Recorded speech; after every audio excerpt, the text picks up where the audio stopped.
All right, Mark Rogers TV, the voice of college football, striking up the live stream. It's about 3:30 Eastern time on a Friday afternoon.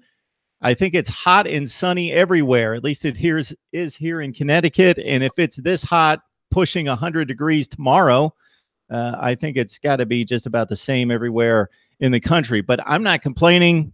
It's summer. That's what it's supposed to be like. We got Will Gunter on the line to talk South Carolina, the SEC, and the nation. You can join Will on his show, the all-new Early Game, 107.5 The Game. Will, how are you doing today? Yeah, well, listen, we had a weird spring, so I'm not going to complain about the heat. And it's, like you said, it's the July 4th weekend technically down here. We got fireworks and lake and a whole bunch of stuff. So it just means we're counting down a little bit closer to SEC Media Day, a little bit closer to college football. Yeah, you mentioned the lake, so, we're Facebook friends. I see the posts. You got the kids out on the lake. That's good to see. You also playing a little baseball these days. Yeah, a little bit. You got one inning. It was a baseball alumni game, and of course, I didn't play baseball for South Carolina. I stopped at about 14 years of age, but I was impressed. I've lost about 50 pounds in 2 years, and I was kind of joking that most people at 36. They feel less athletic and maybe a little bit slower compared to where I was 3 years ago. I feel more athletic and faster. So I actually was kind of hoping there was a scout in the stands that night during warm-ups and batting practice. Unfortunately, there wasn't. So we'll continue to do this throughout the year. At least as far as today, I have not been contacted. Yeah, the rest of us are headed in the other direction. You show up after 14 years or so. And 15 years down the line, I know from going to these high school reunions, and everybody's getting a little bit grayer, losing the hair, gaining some around the gut. But you're going in the right direction. It's good to hear. Healthy eating. Healthy eating and realizing if you're going to go in the lake, you like to take your shirt off. A little bit of a motivation. I'm trying to follow the example, doing the best I can. Obviously, no such issues with these 18-year-old athletes coming to the SEC. South Carolina picked up a decent recruit for the 2019 class here just in the last 24 hours.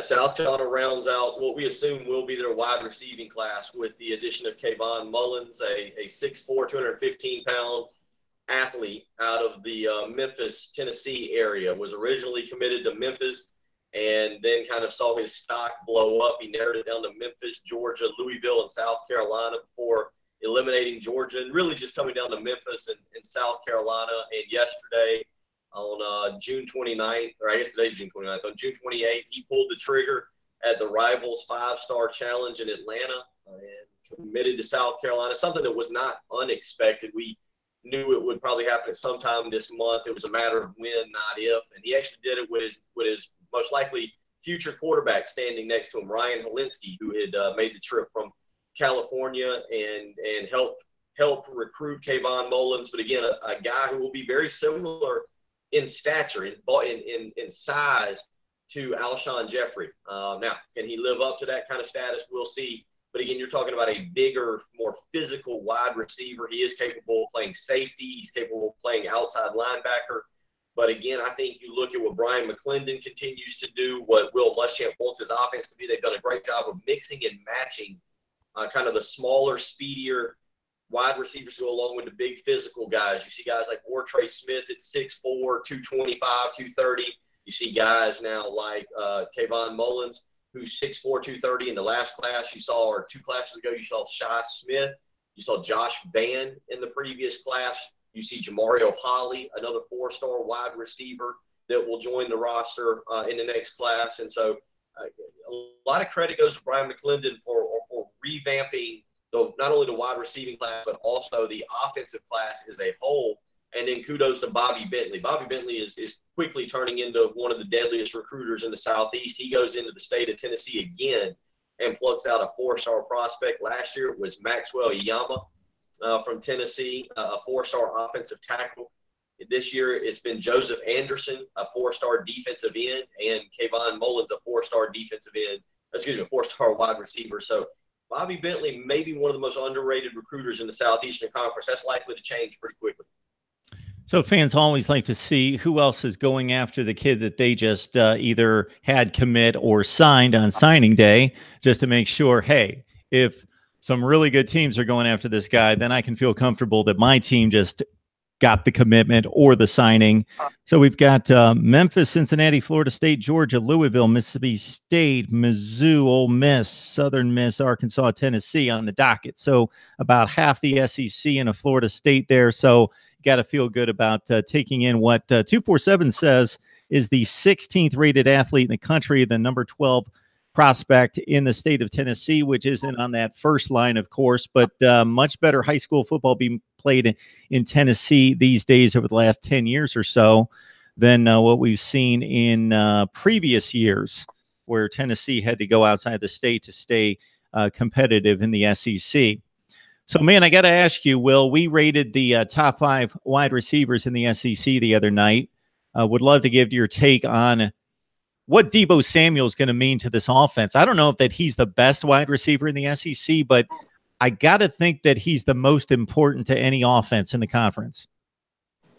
Yeah, I think it's fascinating with Deebo Samuel here because Deebo Samuel was electrifying in a multitude of ways on the offense. He scored in kick returns. He scored on jet sweeps. Obviously, we remember the 75-yard touchdown on the opening play against Kentucky that then went on to be a loss. But, in terms of the value of Deebo Samuel to the offense, yeah, it's important. There's no doubt about it. You don't take away a player like that and get better.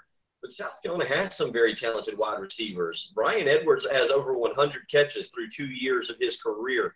I'm fascinated to see what Ortre Smith can do in year 2. Last year, people don't realize he was coming off of a leg injury his senior year of high school. And Ortre Smith, I think, ended up with 3 touchdown catches, played some pretty good games for South Carolina. He's kind of an X factor that nobody's talking about. Shi Smith last year didn't have a dropped football all season long. There were even the coaches, Brian McClendon, who said they don't remember him dropping a pass in practice. And Shi Smith had the big play in that. You go back, Brian Edwards catches the big touchdown in the bowl game against Michigan that South Carolina uses to get back in the game. And then Shi Smith has the big touchdown catch later on a 65-yard touchdown that put South Carolina on top. Look, Deebo Samuel is going to play a role in this offense, but I think it's been fascinating for me to see the importance that people have placed upon Deebo Samuel coming back to this team, because I think this wide receiving group is top 3 in the conference and top 10 nationally. I do think that they need to continue to prove it, but in terms of talent, it's there. In terms of bodies and the different types of receivers, it's there. And so Deebo Samuel fits in and will have a role. Will his numbers be as large as expected because of these other wide receivers? Probably not. I'm not sure. If you ran a poll today and you said who leads this team in receptions in 2018, I'm not 100% sure it would be Deebo Samuel. But certainly when you talk about SEC wide receivers and guys who can change the dynamics of the game in one play, whether it be a kick return, whether it be an end around, or whether it be a slant pattern and taking it 75 yards for a touchdown, Deebo Samuel's up there in terms of SEC playmakers. And Will, I love Brian Edwards. I have since he stepped on the field that first night against Vandy. So I've always been a big fan. And yes, he hauled in the big catch bomb play against Michigan that helped turn the tide in that one. So you love the wide receiver core. You got Tyson Williams and Rico Dowdle got banged up last year, and AJ Turner kind of took over the role.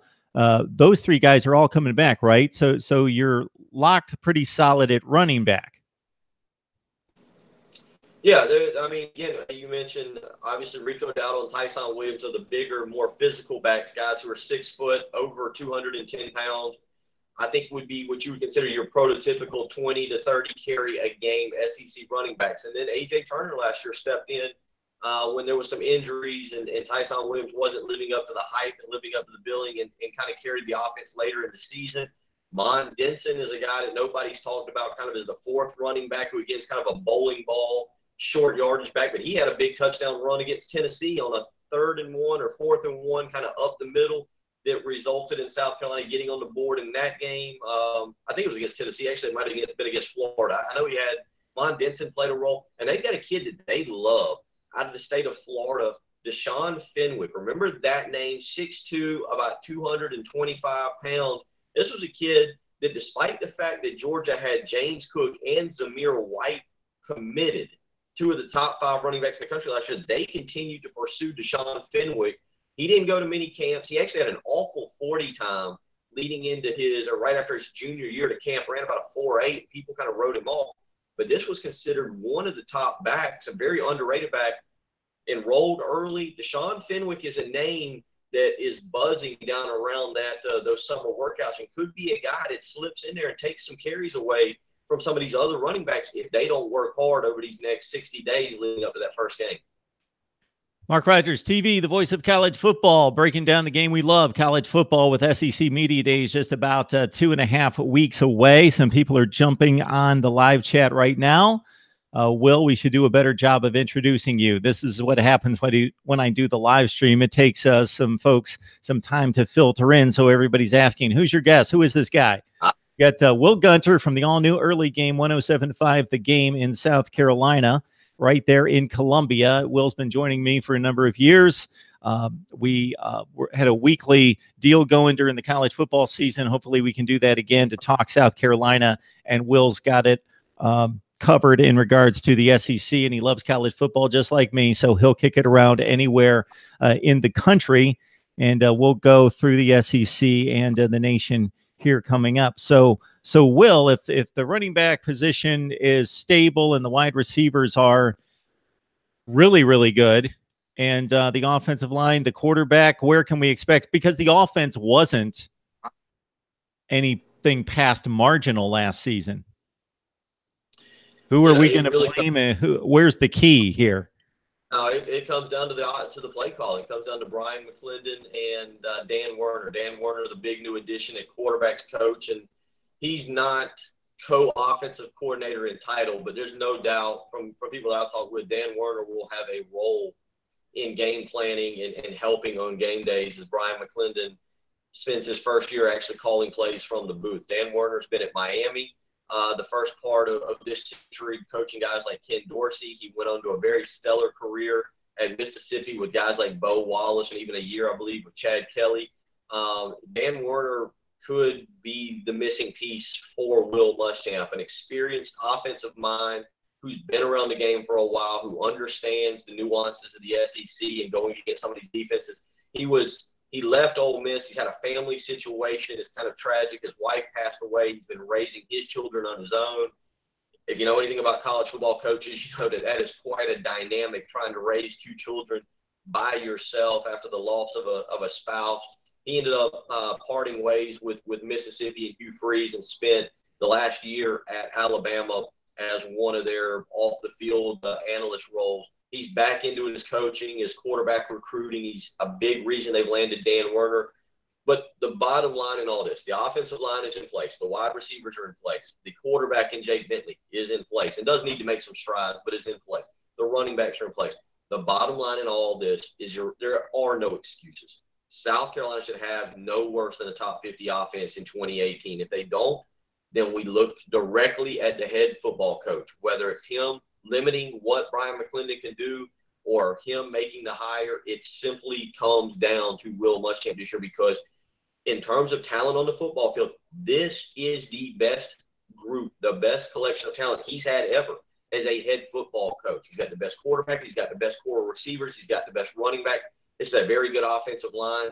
If this offense is not inside the top 50 to match what should be a very good defense in 2018, you don't put it on the players. You look at the staff, and that's just quite frankly where it's going to be in 2018. We're on the line with Will Gunter from the all-new early game, 107.5 The Game in Columbia, South Carolina. Of course, subscribe to my YouTube channel for the very best from the best bloggers, broadcasters, and writers in the nation. And we bring you college football analysis each and every day.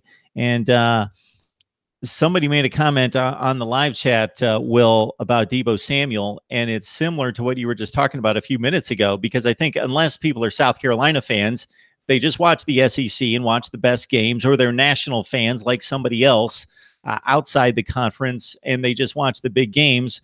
What you typically know about the programs that you're not familiar with is, you know, the quarterback, and you know if somebody's got to be really, really good on defense to know who they are, and you know, like a wide receiver or a running back, because obviously they get the ball. So Deebo Samuel's made a name for himself based on making the highlight plays, because if you're watching CBS or ESPN or ABC all day during a college football Saturday, you're going to see two highlights from the South Carolina-Kentucky game, and Deebo Samuel is going to be on most of those because he makes the game-breaking plays. So he has made a name for himself that's probably surpassed his importance to go back to your point, Will. So people are jumping on here letting us know that Deebo Samuel is the key to this offense and key to this season in regards to his health.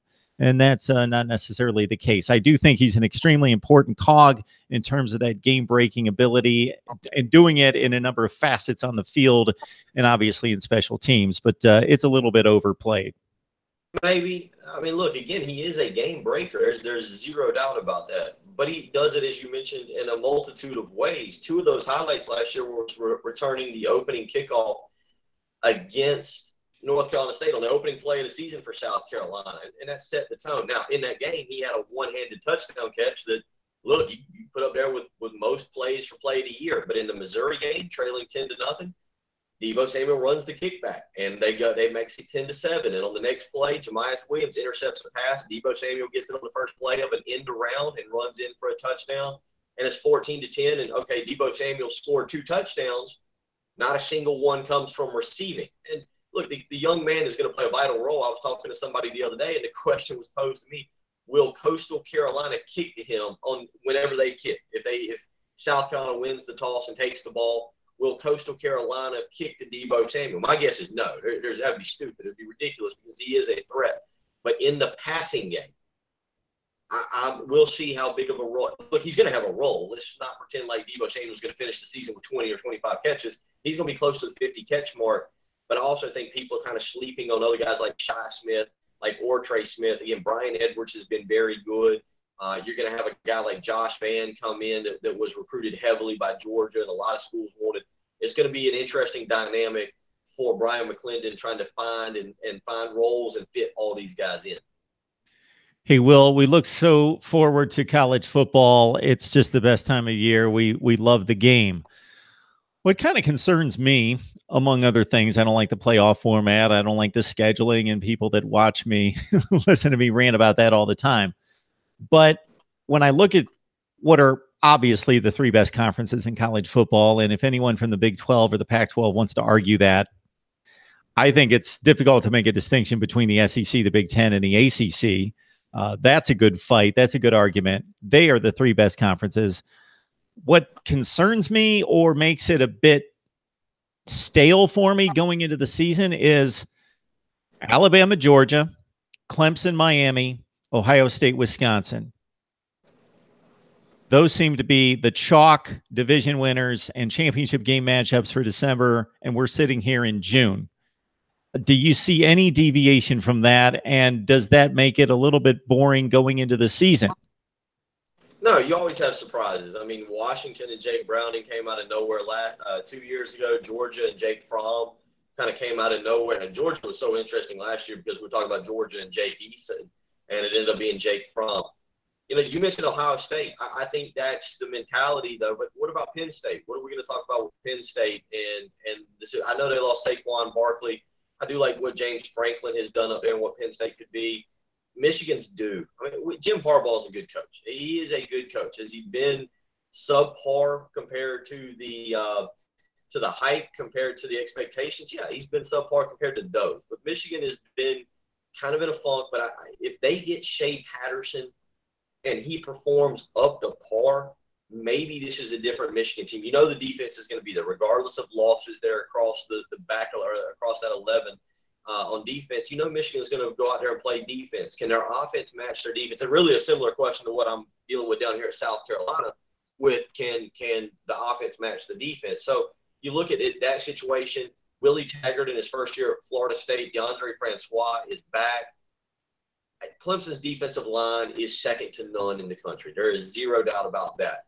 But can the offense match the defense? What's the situation going to be with Kelly Bryant and Trevor Lawrence? There's going to be a handoff there at some point where Trevor Lawrence is going to take over. You're talking about a senior quarterback in Kelly Bryant who's got the faith of that locker room, and it's not always a smooth transition when a senior who's waited his time is going to be supplanted by a true freshman. No matter how good Trevor Lawrence is, that could if not handled properly, cause a divide. In Florida State, DeAndre Francois, it's not like Jimbo Fisher was recruiting a bunch of bums down there.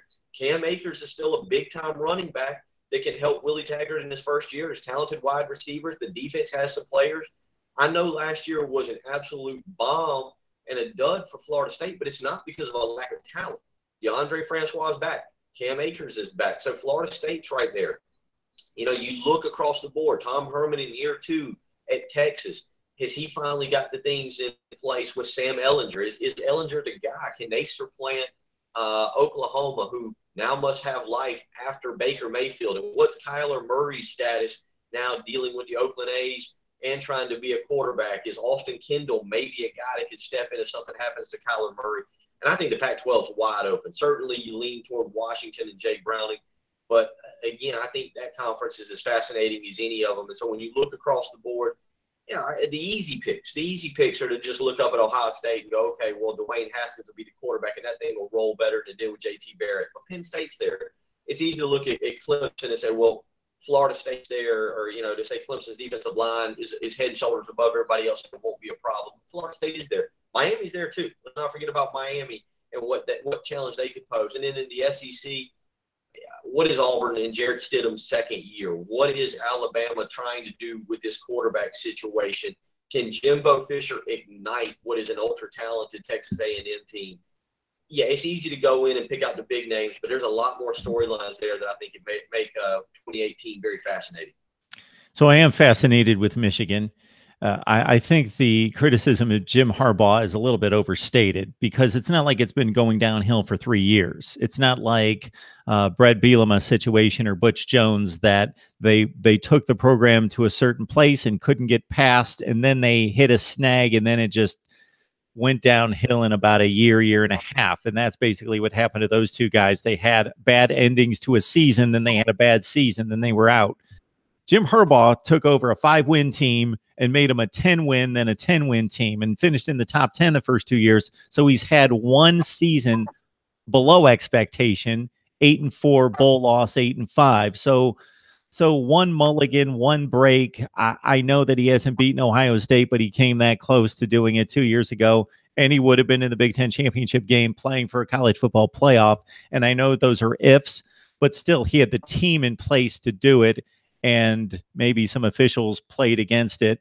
And otherwise, 2 years ago, he's in the playoff. And, yeah, I think the defense is going to be really good. And I love what I see out of Shea Patterson. Always have.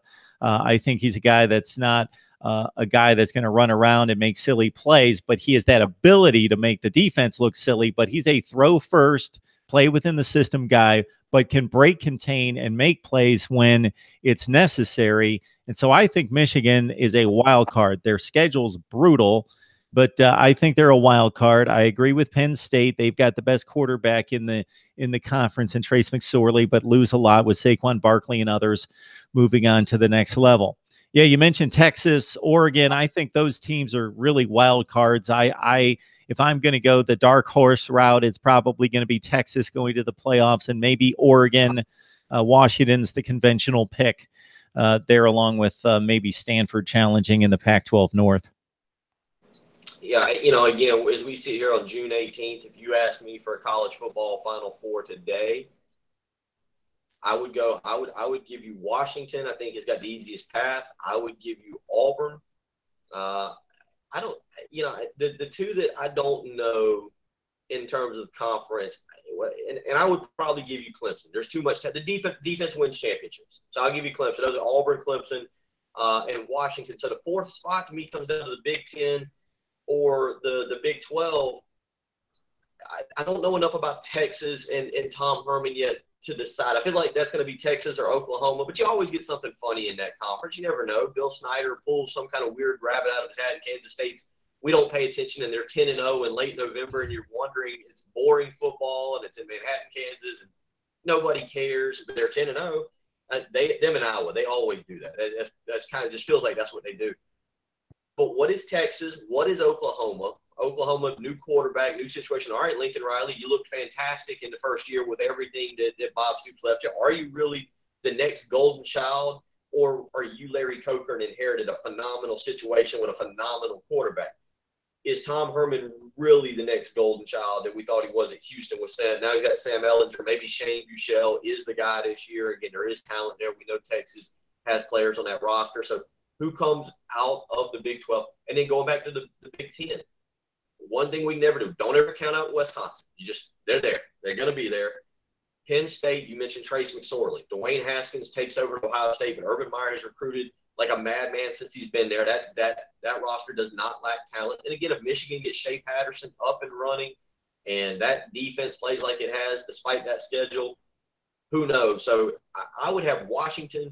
I love Auburn. Keep an eye on Auburn. I think Jarrett Stidham is one of the top quarterbacks in the country, and actually having a second year in that system is only going to improve him. They were playing as good as anybody at the end of the season. Forget what happened in the bowl game. Nobody cares about going to that bowl game. 2 years ago, Houston went and beat up on Florida State in that Chick-fil-A game. Nobody cares. It comes down to who are you in the regular season. I think there's too much turmoil in Tuscaloosa. I like Auburn. I like Clemson. And I like Washington to all be in the college football playoff on June 29th. I reserve the right to change that on July 1st, by the way. But the bottom line is I like those three, and then let's figure out where the fourth team comes from. Auburn. Auburn's going to get it done. They were playing as good as anybody. Gus Malzahn draws so much criticism because of the guy that coaches down the road from him and Nick Saban. That's got to be the toughest job in America because of what Alabama's doing. They were going to fire Gus Malzahn at the end of, 2 years ago. And this guy goes out and plays really, really well, goes and loses the SEC championship game. But you look at what they did in November. He's got the pieces in place. I know they lost Kaveon Johnson, but that's okay. They grow running backs on trees down there. They'll be fine. They've got talent at wide receiver. I'll be fascinated to see how that defense performs this year. I like Auburn.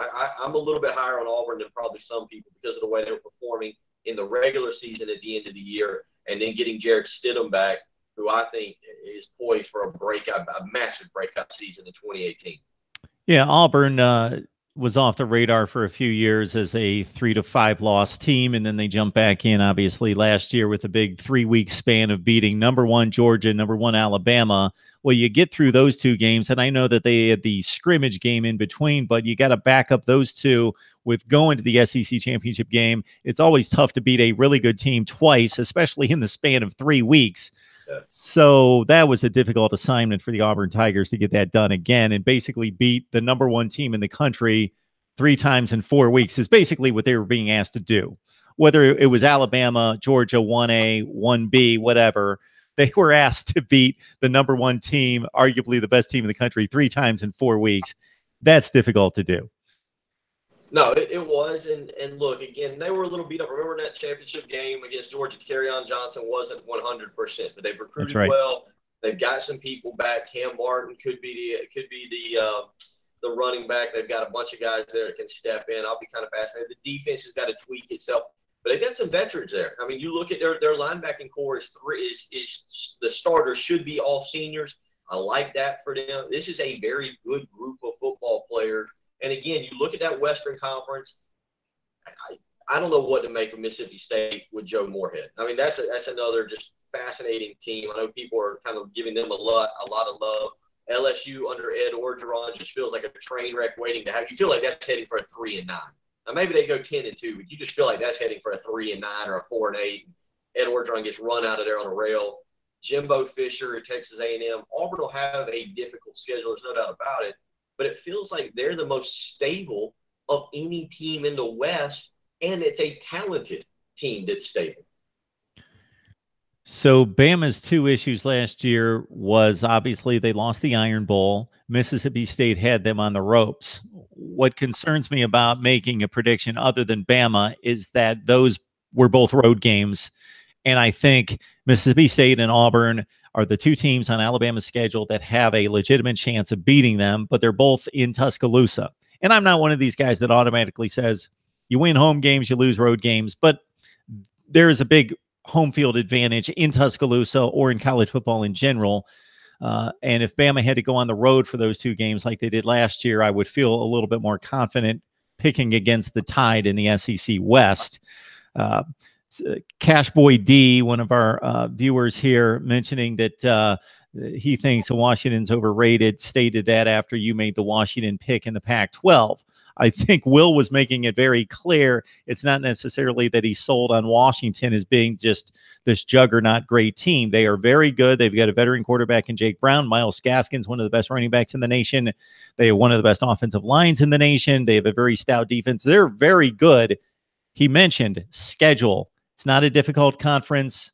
They do have the Auburn game, and I think that's more important to Washington in week 1 because the Pac-12 needs to prove something. And we know if it comes down to tiebreakers, if the College Football Playoff Committee is faced with just selecting a Washington with 1 loss and a Penn State with 1 loss, we know which way they're going to go, unless the Pac-12 can somehow prove in winning big non-conference games that it's not the same Pac-12 we saw last year. And that's why I think this Washington-Auburn game, if Auburn wins the SEC, they can lose whatever other games they want, and they're going to the college football playoffs. But for this Pac-12 narrative to change, Washington-Auburn's a big game for that conference.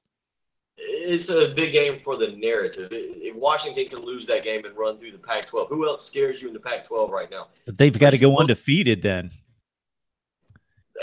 But I mean, who else scares you in that conference? Like, are you going to buy into the Sam Darnold-less UCLA team? Do you believe Chip Kelly gets that thing going in year 1, trying to figure out? I mean, you look at their schedule. They do have to go to UCLA.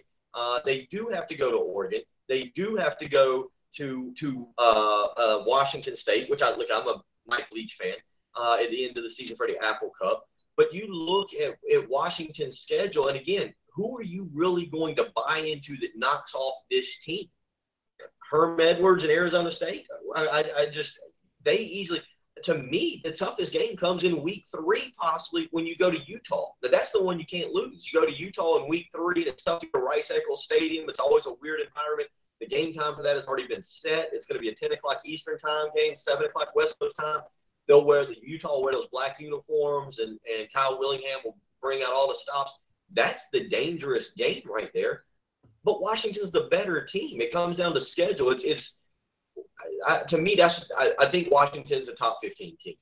I think they're a top 15 team as well, and I think top 15 teams typically lose 2 games and are 10-2. So if they lose to Auburn, you're telling me they lose to Auburn. Let's look at the rest of the schedule. They've got a loss. Give me the next toughest game. Who are you taking to beat them? Run through the schedule quick. So now, unless chaos breaks out elsewhere, they need to win the Pac-12 as an undefeated champion. They've got the loss to Auburn. And I'm not necessarily looking at one game. They lost at Arizona State last year. So I'm looking at a collection of games. I'm looking at like 4 or 5 games that they could lose, meaning the game that you mentioned would be the likely candidate, the Utah game in week 3. Utah is going to be better than they were at 7-6 last year. They're going to be pretty stout this year. Quarterback, running back coming back. Utah is going to be good. The UCLA game doesn't necessarily scare me for this go around with Chip Kelly. I think he's going to build something there. The Oregon game on the road, Autzen Stadium. Sell. I'm not buying Mario Cristobal. I'm selling. Those are the 2 games that jump out at me. Stanford, and Stanford, of course. David Shaw will have that team ready to go. David Shaw is top 3 coach, top 4 coach in the country. He's not always working with the most talent, but the mental preparation of Stanford, that I would have the Utah game and the Stanford game is the 2 games that are the landmines for, because I'll take Auburn. No West Coast team does well coming across the country and playing an SEC team in an SEC territory. It doesn't work well. So chalk that one up for an L. Washington writes it off and runs through it. North Dakota the next week. Utah at Rice-Eccles in week 3, and then it's Arizona State, BYU, UCLA, Oregon, Colorado, at California. Stanford comes to Washington, Oregon State, and then at Washington State. Yeah, there are landmines in there. There's landmines in everybody's schedule. Jake Browning in the senior year, you mentioned Miles Gaskins. The offensive line is experienced. The defense suffered a lot of losses 2 years ago. Last year was a bit of a rebuilding year. They should be improved in 2018.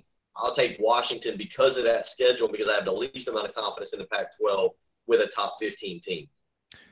So don't get me wrong. I think they're better than every team on their schedule, and they benefit from missing USC. Not that USC is going to be great, but it's USC talent, and they may figure it out at quarterback. They've got to find that guy, and it's probably the freshman JT Daniels.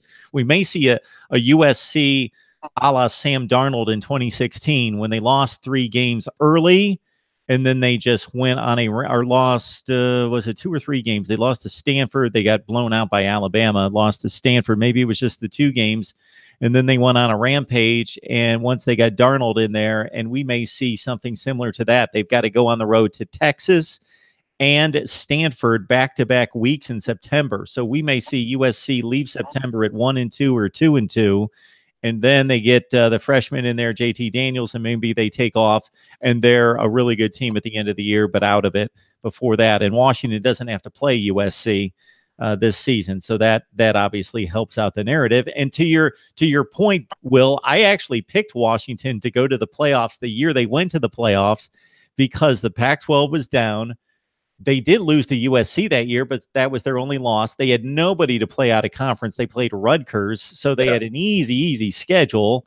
And few people thought they were one of the 4 best teams in the country, but you had to select them. They were the Pac-12 champion with 1 loss, so they had to go. No, and it wouldn't surprise me if that happens again. Again, don't always think about who are the best teams. Think about everybody else's schedule. We can talk about Ohio State and Penn State and possibly Michigan being better than Washington. That's a round-robin juggernaut that those teams have to go through.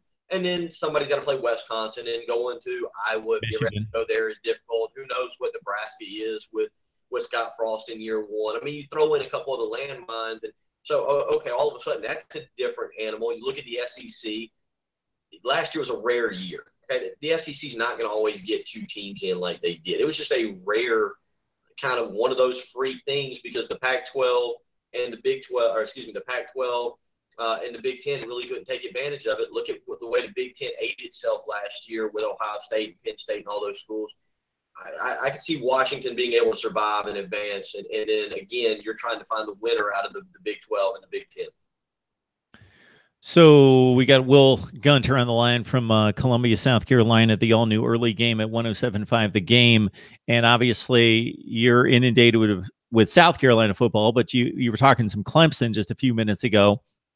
So are Clemson fans that call your station, the people you talk to, just so done with Kelly Bryant because of the playoff appearance? And I think that's unfair that they've moved on to Trevor Lawrence and he's the 5-star and he's the shiny new thing that we need him to make it through the playoffs. And that's where the mindset is.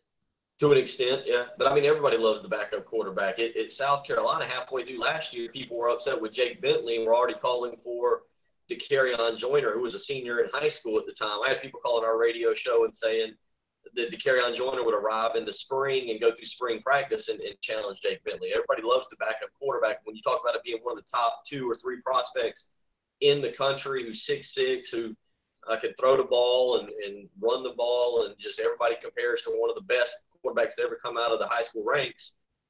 Yeah, they're going to love him already. He did look good in their spring game, so I think there's a lot of people there.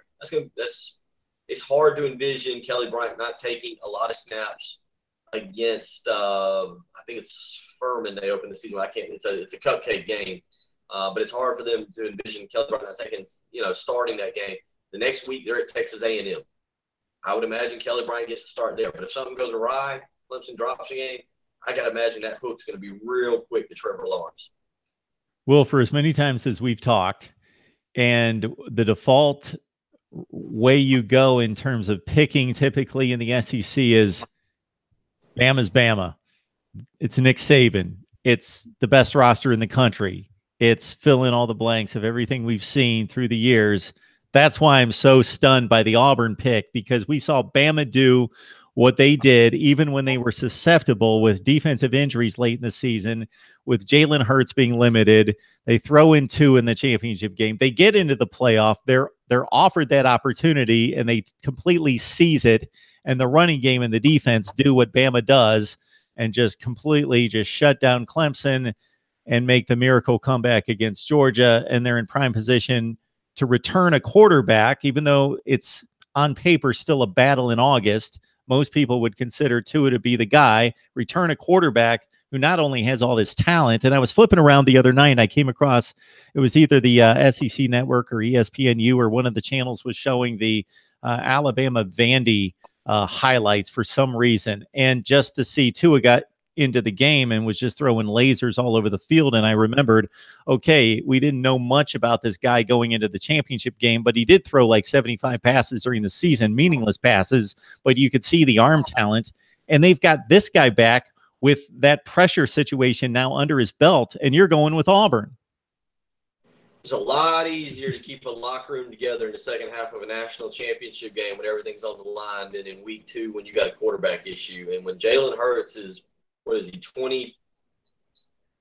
He played 28 games? He didn't start, he didn't start against Southern Cal. So what is he, 26-1, 25-1 as a starter? He's somewhere in there. And now you got a kid coming in, and you're talking about supplanting Jalen. Jalen Hurts didn't transfer.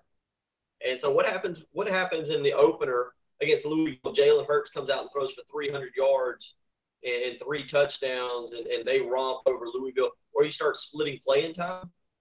These are 18 to 23-year-old kids. There's allegiances there. I don't care about, Nick Saban's as good as anybody knowing how to suppress a locker room and do it the Alabama way. This one might be a little bit different. He hasn't had an issue like this just yet. And when you have Tua coming out and saying, I was going to transfer until I played that last half against Georgia, you think he's going to sit on the bench all year long? Like, to me, and I think Nick Saban can handle it, I do. Can he keep that locker room united and cohesive? One of these kids, Jalen Hurts' dad called him the biggest free agent ever in college football if he transferred. Yeah, the other quarterbacks say, I was transferring until I played the final half against Georgia in the national championship game. So one is the biggest free agent ever. The other says, I'm playing, and they're going to be in the same locker room, and they might be best friends, but you think both are going to be happy when they're having to split 50% of the snaps, or when one of them is chilling out on the sideline while the other one's playing the big snaps in a big game? That's really, really hard. And they sustained some losses defensively and offensively that I think is going to be really, really tough to overcome. That doesn't mean they won't win 10 games and be right there in contention. It's going to be tough. This will be an interesting year on Nick Saban. So I think you do make a good point with Jarrett Stidham. What I like about him is he came from Baylor. We knew he had arm talent. He put up big numbers there in like 7 or 8 games, but we also knew what the defenses were like that he faced in the Big 12. And then he comes into the SEC, and it had to be a bit of a wake-up call, a bit of a slap in the face, and he performed well. But in week 2, he's got to go to Clemson, and he gets sacked 11 times, and he's just devastated by that defensive front, basically not his fault. And then he goes through the SEC gauntlet, and he gets better and better and better and better, and he plays well, almost wins an SEC championship. Now he knows what it's like to be going through the LSU, Alabama, Mississippi State, Georgia, Texas A&M run. He knows what that October and November feels like, and he's done it, and he's generally succeeded, and he knows what that's going to be like, and he's got that experience now. Well, and I think Gus Malzahn's underrated as a coach. Look, we just talked about Nick Saban as a coach. I think Gus Malzahn's underrated as a coach, and I think when you look at Auburn, again, there's a lot of pieces there. We know that offensive system works. Okay, it's worked in the past. We've seen it with Cam Newton. That was remember that was Gus Malzahn's system. That was Gene Chizik chilling out on the sideline, being the face of the program. But the bottom line was that was Gus Malzahn's system, not Gene Chizik. It's worked. It worked with Nick Marshall stepping in with talented running backs we never heard of stepping in. Now you got a guy who can actually sling it up and down the field. Eli Stove is back. I like the 3 named wide receiver who just slipped my mind, who's a sophomore.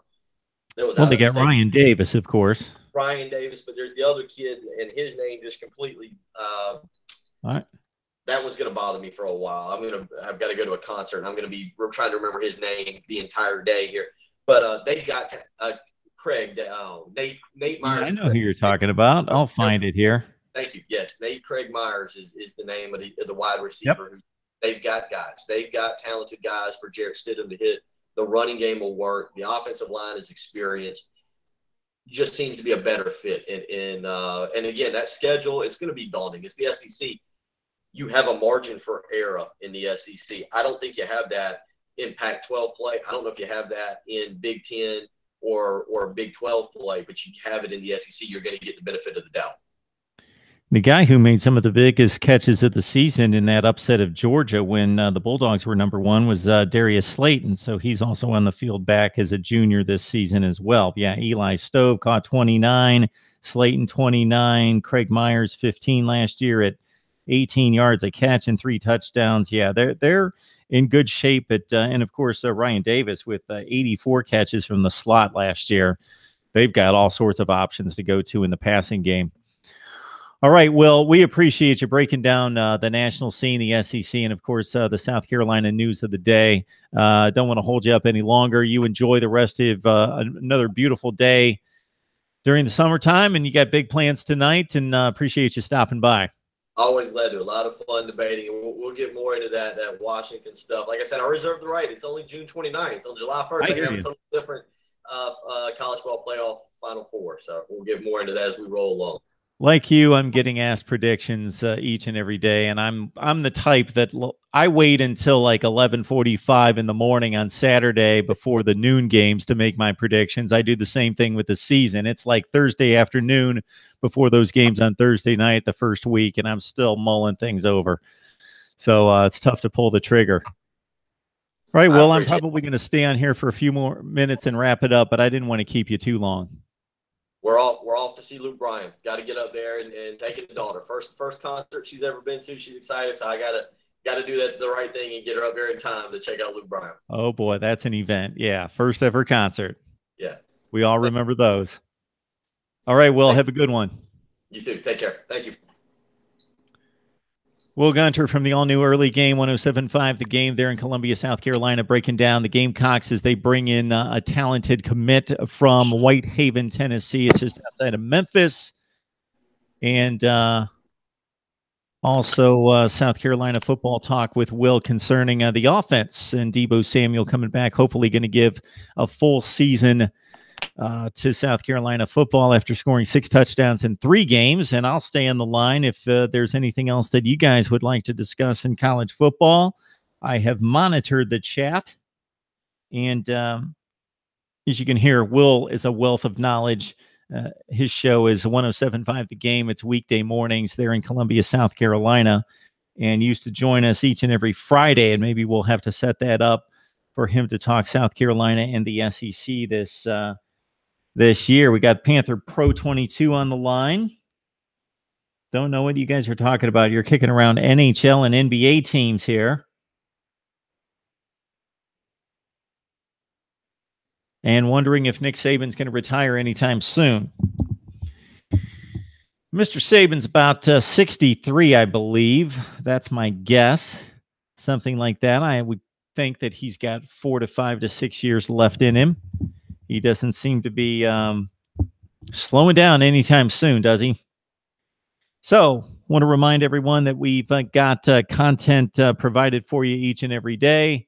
Please check out the videos posted, top 10 quarterbacks and the top 5 in the SEC and the ACC. We have yet to release the ACC. We'll do that later today or sometime tomorrow.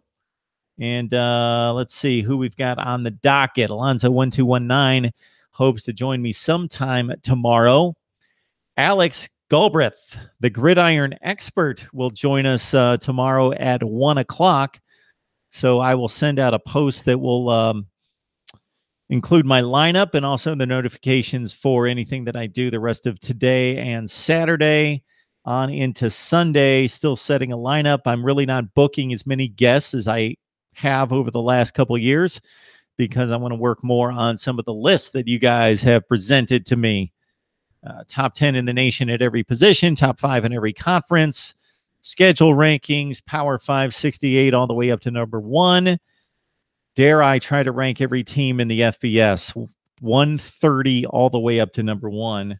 And then, of course, predictions are coming as well that we have to make by the end of August. And before that, it's SEC Media Days. So we're talking to you on a Friday. Think about this. 2 weeks from Monday, SEC Football Media Days.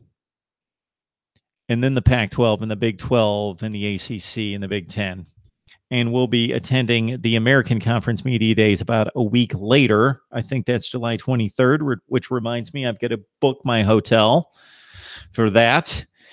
And also have a number of contributors who have told me that they would report from their specific conferences media days. So we should be all over conference media days like nobody else. So appreciate you jumping on board. Mark Rogers TV, the voice of college football. If you have yet to hear about my contest, courtesy Alonzo1219, if you're subscribed to him, then you get subscribers funneled to me, and you can win some swag. Whoever brings the most subscribers to Mark Rogers TV, who's already subscribed to Alonzo1219 by July 15th, wins some serious, good-looking, prime bling swag. Can be the chain, or it could be a hat or a t-shirt of your choice. Whatever team you like, it doesn't have to be Miami. Go subscribe to Alonzo1219. Bring the most subscribers to Mark Rogers TV by July 15th and win yourself the first prize ever given away on Mark Rogers TV. Hopefully there will be many more. All right. Anybody else on the chat? Anything else you guys want to talk? NCIS Fanatic 21. I have tweeted Joel Klatt twice with no response, but I will keep trying. Glenn Mason responded to me, sent me his number. I have texted him. Hopefully I will track him down. And I actually talked to one of his good friends today for another reason. But I hope to have Glenn Mason of the Big Ten Network, former Minnesota, Kansas, and Kent State coach on here in the next few days. All right. Yeah, Joel Klatt, would love to have him on, and I will continue to try. Somebody mentioned, and I don't have the name here, but he's a Michigan writer, and Mr. Yoder, can't think of his first name. So Machine Unit, I believe that was your suggestion. Machine Unit, who's the guy that you suggested we bring on here? I actually reached out to him on Twitter, and he said, heck yeah, let's set it up. Kirk Herbstreit, I've tried him too, and I will continue to try. So either these people are blowing me off, which I understand because it happens. They're not going to accept every invitation. But once they see the power and the credibility here that we have with Mark Rogers TV and the community we have of college football fans, the more subscribers we get, the more views we get, the more likely the guests will be better. We will get those kind of A-list guests the more subscribers they see. When they check me out and see I've got X number of subscribers or views, that tends to bring in better guests. It only makes sense. The guy with 10 subscribers, even if he's the best college football analyst in the world, is not going to get anyone to come on his show. There can be knuckleheads out there, and there are with 200,000 subscribers, but they don't know what they're talking about and don't have a clue, but they'll get some decent guests because they've got 200,000 subscribers. So that's part of the game as well. James Yoder, yes, he responded to me. Seems like a great guy, and we're trying to work out a time machine unit. Joel Klatt, Kirk Herbstreit, James Yoder, and we will continue with Uncle Lou. Contacted him a number of times. He's gotten back to me. We can't connect, but we will continue to try. So leave me your contacts, your content suggestions. Leave me your guest suggestions. As always, comments and questions. Please make as many of those as you possibly can to the channel. That helps us out and drives the search engine as well as the subscribers and the likes. We will see you soon, maybe later today, if not 1 o'clock Eastern time on Saturday with Alex Galbraith of the Gridiron Expert, and with some exciting news concerning Alex and his endeavors as well. We will see you again either tonight or later this weekend, 1 o'clock on Saturday. If not, we will have plenty of content provided on college football. Got to release the week 4 under the radar games and also the top 5 quarterbacks in the ACC for 2018. See you guys next time. Always appreciate the support. we are one day closer to college football.